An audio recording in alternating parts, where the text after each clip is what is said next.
Hey everybody, welcome to the Wake Up, your rundown of the Hollywood digital platform and media biz stories to know on Tuesday, March 3rd, 2020, brought to you as always by the freshest Colombian coffee you can get, Devoción Coffee. In today's Wake Up, a couple of film announcements with Channing Tatum and Judy Blume in different projects, another major exit from this year's South by, an even bigger surprise exit at MSNBC, and well, I'm sad to say I'm officially ending my presidential campaign. But a special thanks going out to my supporter, Dave. Thanks, Dave. And now let's kick off in showbiz.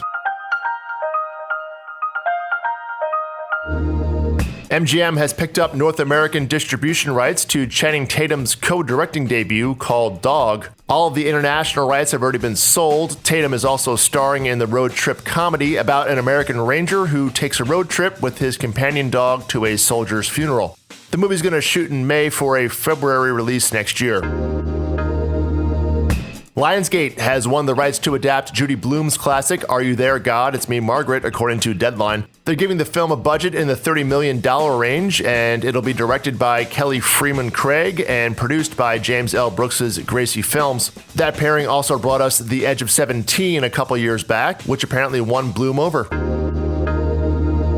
Woody Allen is putting out an autobiography on April 7th called Apropos of Nothing. It's going to apparently chronicle both his professional and personal life, so guessing this book may come up in public discussion this spring.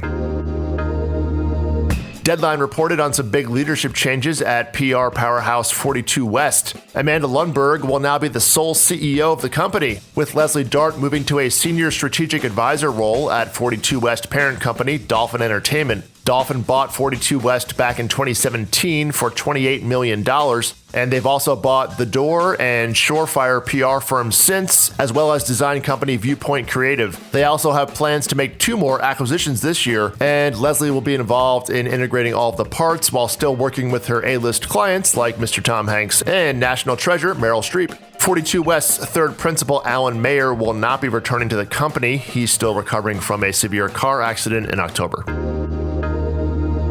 While we're on agencies, Abrams Artist Agency is now calling themselves A3 Artists Agency, in case you hear that name being used around town. And ABC has set their next Bachelorette, casting 38-year-old Sacramento hairstylist Claire Crawley to star in the next season. That premieres this May. She's already been on The Bachelor, 2 seasons of Bachelor in Paradise and Bachelor Winter Games, which begs the question, how has Match.com not signed her up for an ad campaign by now? Over on the digital platforms.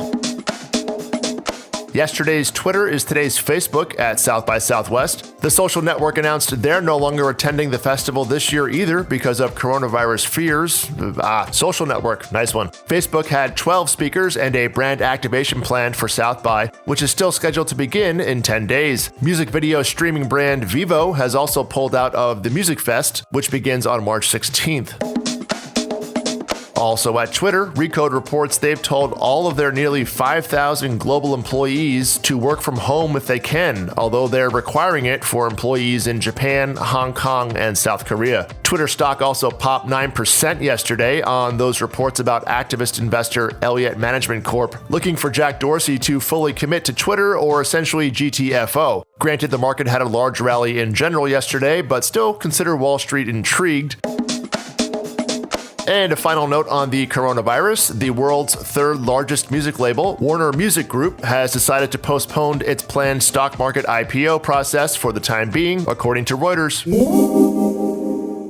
Next up, over to the media biz, where Chris Matthews has done his last hardball at MSNBC. Sports streaming app DAZN is upping their distribution by almost 2,000%, and big layoffs begin at Viacom CBS. But first, the Wake Up is brought to you by Devoción Coffee.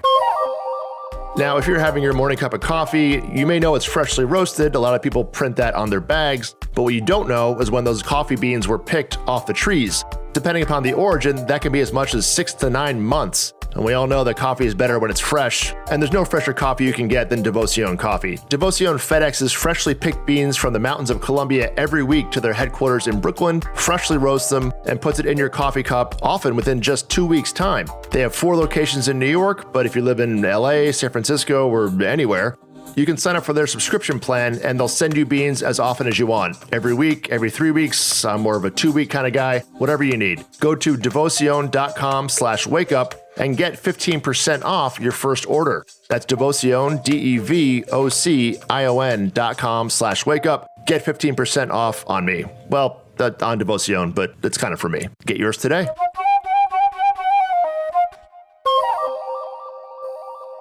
Now over to the media biz.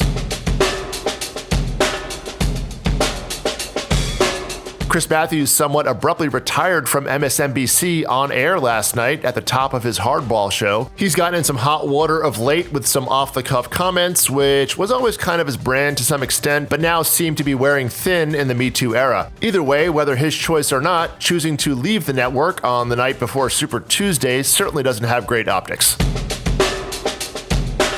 Sports subscription streaming service, say that 4 times, DAZN, which is spelled D-A-Z-N for some reason I still don't know why, is expanding to 200 countries this year, up from 9. It's mainly in an effort to beat ESPN Plus to new markets. DAZN has about 1 million paying subscribers in the US, according to CNBC, and 8 million globally. ESPN Plus had 7.6 million at the end of 2019, although all of those were in the US.